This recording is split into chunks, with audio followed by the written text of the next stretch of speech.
What's up, everybody? Welcome into a solo edition of SSPN Postgame. If you guys watched the Primo reaction to his waving earlier that I did today, you guys know Ethan was actually at the game tonight. So I'm excited to hear what his thoughts are whenever he gets back. And let's just talk about it. What a win for the Spurs tonight against the Chicago Bulls, spoiling DeMar DeRozan's 20,000 points a little bit. I'm sure a lot of the young guys who grew up, like Keldon, Trey, so many of those guys who really came up in their rookie year learning from DeMar, they were happy to get this one for him. I'll just go ahead and start by reading the box score a little bit in this one. Spurs came out on fire. They won the first quarter 36-29. A lot of that was due to Keldon Johnson. I believe he hit 3 threes in that first quarter, if not the first 2 shots for the Spurs from him were threes. I believe Jay Rich actually hit the second, now that I think about it. But overall, 6 for 12 from 3. You love to see that from Keldon. 8 of 19 overall, 33 points, 4 assists, 2 steals, and 3 boards for KJ. Sohan was doing his thing. We dropped a clip earlier today, actually, and it was from the last post game that we did from the Minnesota game on Wednesday, and we just kind of talked about the impact that Sohan has. And this is really just like, for this season, this is a typical Sohan line. 13 points, 6 boards, 5 assists with a steal and a block to go with it. And he was 2 for 4 from 3. Did airball one of them, but came back and swished the next. So you love to see that, because that was really the main concern for him coming in, was his shooting. So we're seeing a little bit more of that. When you leave him open, he can knock it down. So can't wait to watch that develop. Jakob had a monster game. 21 points, 13 boards, 4 assists with a steal and a block as well. Trey Jones, had a slow start to the game, wasn't really able to get going offensively. Started off 1 for 4 for the majority of that game. I believe he was 1 for 4 midway through the third quarter. Might have been the second quarter, but came back on fire and made some tough plays and some tough shots late in the game. Hit a 3, but before he was able to kind of catch fire offensively in the clutch, going 3 for 8 overall, 1 for 2 from 3, and perfect from the free throw line with some clutch ones as well. He had 8 assists, like midway. When he wasn't playing well, he was finding other ways to contribute, playing solid defense and facilitating. So you love to see that from Trey. Jay Rich, didn't have the most efficient night, but still was able to contribute. Has to start in the absence of Primo. Had 12 points, 6 assists, so found some ways to also contribute while not having the most efficient shooting night, but it still wasn't terrible. 4 for 10, 2 for 6 from 3, with 5 boards as well. And then Zach Collins played one of his best games of the year, if not his best game of the year this year.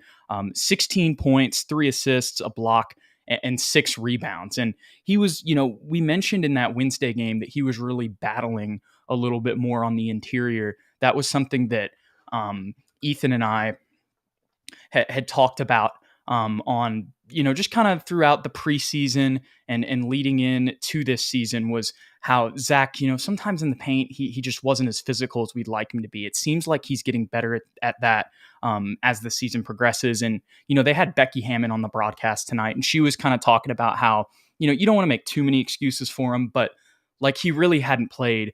Like he really hadn't had a healthy summer where he just got to play, go through reps. And that's kind of what he was talking about earlier in the year. I kind of clowned him on it in the preseason, but he's making me eat my words and proving me wrong. 2 for 3 overall, 7 for 9 or 2 for 3 from 3 overall, and 7 for 9 overall shooting. So solid game from him. And then, of course, we've got to talk about the man who, was preparing to play with the Austin Spurs before this game, got 15 minutes tonight, and that's Blake Wesley. Had 10 points overall, 2 for 3 from 3, 4 of 6 overall, and had 4 assists to go along with it.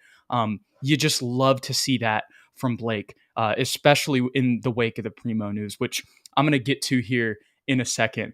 I see there's a lot of, what was I going to say? I see there's a lot of comments. It looks like my face cam is gone, apparently. But I don't know. That was what Abdi said. He says, "Hey Jude, face cam disappeared on this end." So y'all let me know if y'all can still see me. I'm going to get to some other comments, but let's get to the main Primo statement that he gave to Woj. So I'm going to head over to Twitter for the time being, because it wasn't what we were all thinking, but I also still feel like there's a little bit more to this story that we're not necessarily being told. That is not me saying that what Primo said is a complete lie. I'm just saying, I just don't believe that it was just for this. And maybe it was, and I'm wrong, But this was Josh Primo's statement to Adrian Wojnarowski in the aftermath of his release. I know that you all are surprised by today's announcement. I've been seeking help to deal with previous trauma I suffered and will now take this time to focus on my mental health treatment more fully. I hope to be able to discuss these issues in the future so I can help others who've suffered in a similar way. I appreciate privacy at this time. So, you know, I don't want to, of course, I don't want to crap on that because, like, in this crazy world, people go through crazy stuff, right? And I'm sure that he does have some stuff that he's dealing with. But I feel like with the way that the Spurs are, in the way that they draft players, and they don't just take into account them on the court, they take them into account off the court. And I just feel like they had to have had some intel on this. Like, why are the Spurs tweeting out graphics with him, in it 6 hours, before the game starts earlier in the day? But then again, it's like, they're not going to tell, the graphics people about this type of stuff. So, you could potentially see it happen, but that explains it from his words. I still feel like there's a little bit more to the story, but I think at the end of the day, it's just one game. But what we saw from Blake Wesley tonight really kind of makes this all a mute point. There's a lot more basketball to be played, so I don't want to just diminish Primo's potential. I still think, that he was a really solid player, and I was super excited for his future in San Antonio.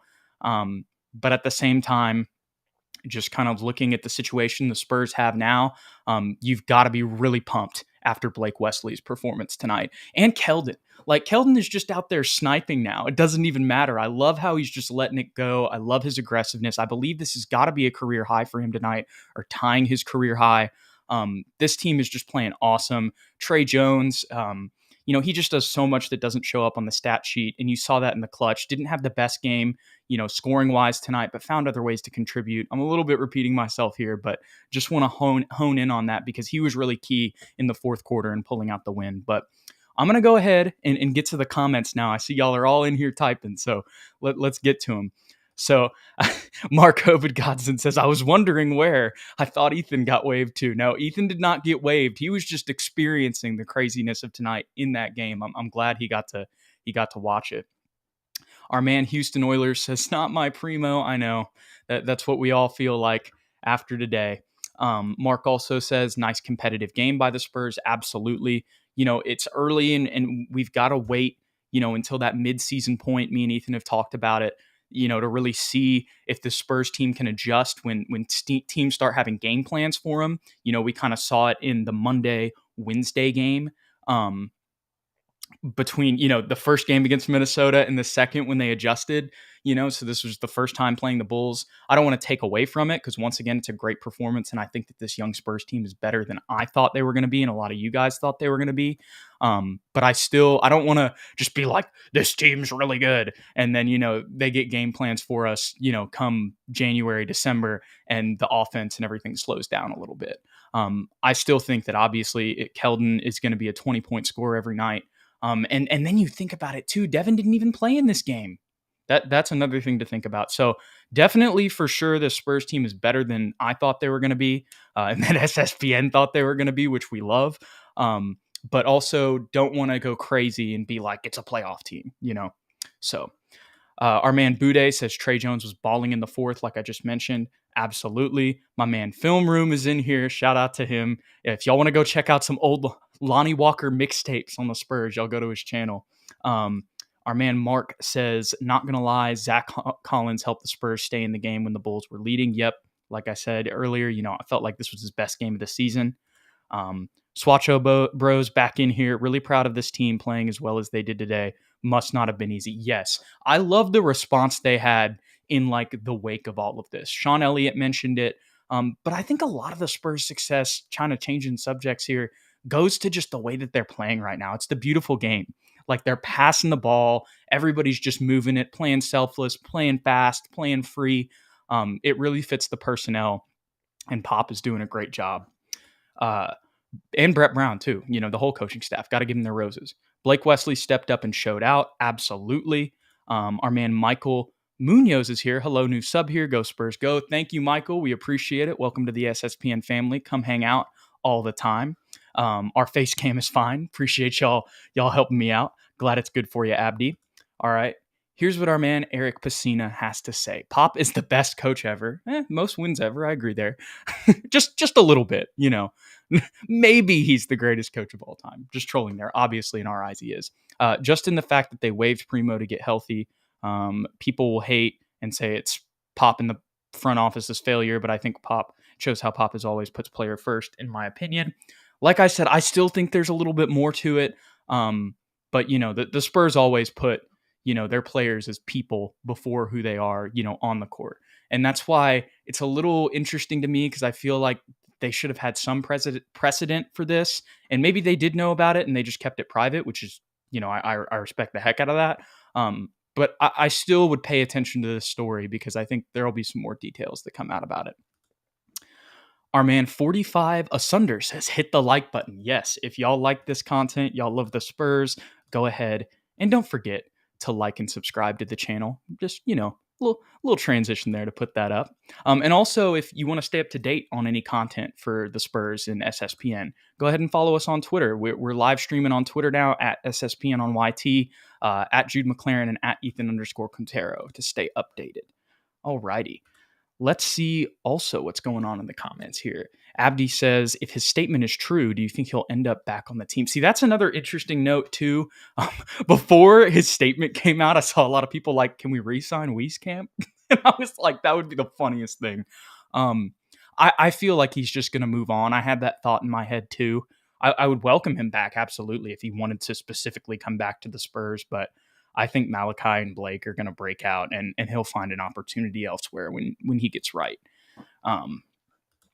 M-Easy says, I still think that Pop and the Spurs still owe fans more of an explanation. That's kind of what I was hinting at the beginning of this. I feel like there's a little bit more. Hopefully the details will come out. I doubt we'll get it from the Spurs, though. Just with how secretive they are in general. Okay. Mark has a conspiracy theory. So, in the live earlier today, I said we got to put on our tinfoil caps. So Mark is embracing that right now. Primo is a sacrificial lamb to get the first pick. The name Primo means first, so he might get the first pick this year. I don't know. We got to stop winning games before we have that conversation, right? What was I going to say? Our man Benjamin Klein says that mental health is so very important, and Pop would empathize with this. I agree with that. And it is, and that's kind of what I was mentioning earlier with the Spurs, being they care about who their players are off the court. But something about this is just so stinky. I really feel like there's more to the story than even what Primo released. Even if that's the main factor, I think there was something else going on. But who knows? I could be wrong there for sure. Let's see what else we got going on. M-Easy says, did Langford get minutes tonight? No, he did not. Blake Wesley got all of the minutes at point guard and really showed out tonight. I mean, it's one game, but in all honesty with you guys, from my perspective, Blake looked more comfortable out there. And this is not, I feel bad even saying this just in, with Primo's reasoning, but just from a straight basketball perspective, in my opinion, tonight, Blake looked more comfortable out there in his first NBA game off the bench playing point guard than Primo has in any of his minutes on the Spurs, not the Austin Spurs, like the San Antonio Spurs, over the past 2 years, if I'm being completely honest. And that sucks. I feel bad saying that, but that's really what I saw. Let me see here what we else got. Dylan is putting the statement in the comments right now, so we talked about that earlier, my guy Dylan. So yeah, it's going to be interesting. I think we'll definitely still pay attention to that. Our man Film Room says SSPN is popping tonight. We appreciate it. But yeah, just talking about this game a little bit more. This is a veteran team. Obviously, they're without Levine and without Lonzo. I think Lonzo is going to be out for the whole year. So really, if you take out Devin and you take out Levine, I would say it kind of evens out. And they still have a lot more experienced talent than the Spurs do. DeMar, did his DeMar thing, had 33 tonight. Didn't really do too much else, but got his buckets. Jakob did a great job on Vucevic tonight. Held him to 1 for 5 from 3 and 4 of 13 overall. Just 5 boards and 9 points from Nikola Vucevic. Ayo Dosunmu I just butchered his name. I'm sorry. Io's nice, so I feel bad butchering his last name. He had 12 points tonight, 2 for 4 from the three. And Kobe White also had another good game for the Bulls with 19 tonight on 7 of 14 shooting. Andre Drummond was a pest. He had 17 and 14. Zach had a tough job against him, but considering that our main criticism of Zach, me and Ethan's throughout this year, is once again been physicality. The fact that he was able to battle the way that he did against Andre Drummond, who's somebody who's super physical, just kind of shows his progression there. It's just one game, but it feels like he's been getting better in that area specifically as the season has progressed. And as I referenced earlier, Becky talked about it. It really is tough, with his circumstances, with his injuries, it takes a while to get playing comfortable. So hopefully, that's kind of the underlying truth with Zach Collins, because still only 24, 25 years old, and we control his contract. And, maybe he's a guy who can stick around for a couple more years and be a piece on the Spurs team. Let's see what our man Houston says. Maybe he's pulling a Kawhi and trying to get on the Raptors to win them a chip. Oh my gosh, he's trying to go home to Canada. Oh my Lord. I did see a rumor, and I don't think, especially with his statement, I don't necessarily know that this is substantiated at all. It's not what I'm saying, but I did see there was something about his agent and maybe not wanting him to play there. So maybe he used this in some circumstance, but I don't really want to I don't want to attack Primo's character like that. While I do think there is more to this story, I'm just going to kind of roll with his statement tonight, and just say that's why he left. But it'll be interesting to follow that as time goes on. Mark makes a good point. Did we just lose all of our 2021 draft picks after a year? Yeah. We cut both of them. Wieskamp and Primo gone, just like that. Interesting. All right, our man Dylan says, so poll of the room, who wants W's and who wants L's for the Spurs? It's like you can't get mad at these guys for fighting the way that they are. But once again, I'll go back to the point that I mentioned earlier. As much as it pains me to say this, and I think that the Spurs team is playing really well, and there's some things that they do better, and there's some roster, just size stuff that we've talked about with the lineup being like an actual modern NBA lineup, and not just having to play somebody who's 6'6" like Keldon, who's been playing the 3 and the 2 this year, which is really his natural position at the 4. I think that's helped out a lot too. But I think as the season goes on and teams start to get game plans on the Spurs, that the L's will come. But maybe not. Maybe I'll be proven wrong. Okay. Bude says, waiving Primo just makes me wish we drafted Moses Moody or Sengun instead last year. Yeah. Well, at least we got Charles Bassey. 6'11", 235, two-way. He's going to be better than Sengun. Oh, my gosh. Demon Guard says, I'm happy with the win, but sad at the same time for Primo. Yeah, we definitely needed this win tonight. And considering the circumstances, I'll touch on that a little bit more. The way that the guys came out tonight, the way that they were able to just be super aggressive from the get-go, you could tell they wanted to almost, I don't know if they wanted to necessarily win it for him, but you could tell that this affected them, and they wanted to come out and get this one tonight in the aftermath of this. And Sean Elliott mentioned that it's always super hard when you lose a teammate this way, especially one who's been around for almost 2 years. I loved the response. A lot of young teams would fold under this pressure. And very early in the season, at the end of the day, the Spurs might be near the bottom of the league at the end of the year. But still, in these circumstances, this is a great sign from a young team. Our man Mark says, sources say Pop got confused on Josh Richardson and Josh Primo's names. Oh my God, that would be funny. So the interesting thing is, the one thing that does kind of line up with Primo's statement is that they didn't trade him. And it would make sense that no team would want to take him on if he, is going to try to take care of this mental health stuff and not play. So that would make sense why he didn't trade him, but it'll be interesting to follow Primo's story moving forward. He's only 19.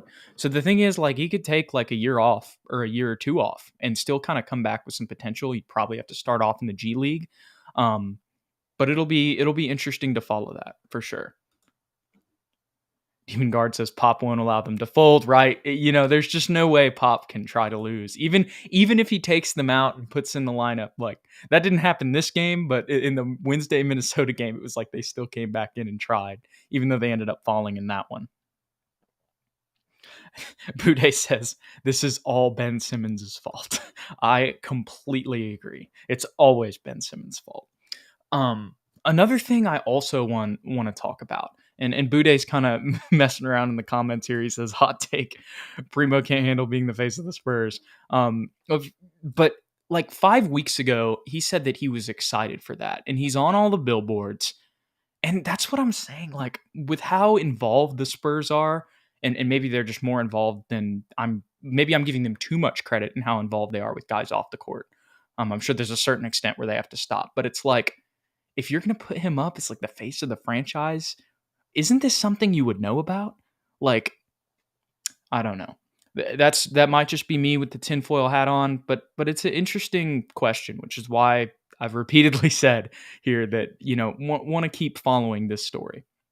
It's going to be very interesting. Well, guys, I kind of just rambled through that one. But it's just been a crazy day in Spurslandia. That is absolutely for sure. But once again, Spurs get a big win over not the Minnesota Timberwolves. I'm so used to that after 2 games. They're going to play them next, too. They get a big win over the Chicago Bulls tonight, 129-124. Blake Wesley stepped up, looked really solid in Primo's absence, and now Primo's permanent absence. Another solid game from Jeremy Sohan. Keldon Johnson, 33 from him. Jakob looked great. The way that this team runs the floor and the pace that they play with, it really fits the personnel. And on top of that, you've got some really solid coaches in there also. So love to see it from this young Spurs team, and hopefully we can continue to see it. So anyways, I appreciate y'all. I hope you guys enjoyed the little double SSPN live here from yours truly. We'll get Ethan back soon. He like I said, he was at the game. So he'll come back with the full recap of this crazy day for him because he really got to experience it firsthand. So once again, I appreciate y'all. If you enjoyed today's content or you're just a Spurs fan, don't forget to hit the like button and subscribe below. And then, of course, if you want to stay updated with the show or even watch it on Twitter, go ahead and follow us on Twitter at SSPN on YT, at Jude McLaren, and at Ethan_Quintero. I appreciate y'all. Y'all are awesome. We love being Spurs fans. And even though it's tough to have Primo waived and you spent the 12th pick on him and now you lose him for nothing. There are some other guys that are ready to take up, that playing time in those spots moving forward. And this young team is playing a lot better than I think a lot of us thought. And you just love to see it. You love to see it. Big Spurs win. I'll catch you guys in the next one whenever there's breaking news, all that stuff, because who knows now. I mean, today completely threw me off guard, and it really shows you how crazy the NBA can be. So we'll catch y'all in the next one. And I don't know when it'll be, but it'll be soon. Stay tuned, like, subscribe, all that good stuff. We'll catch y'all.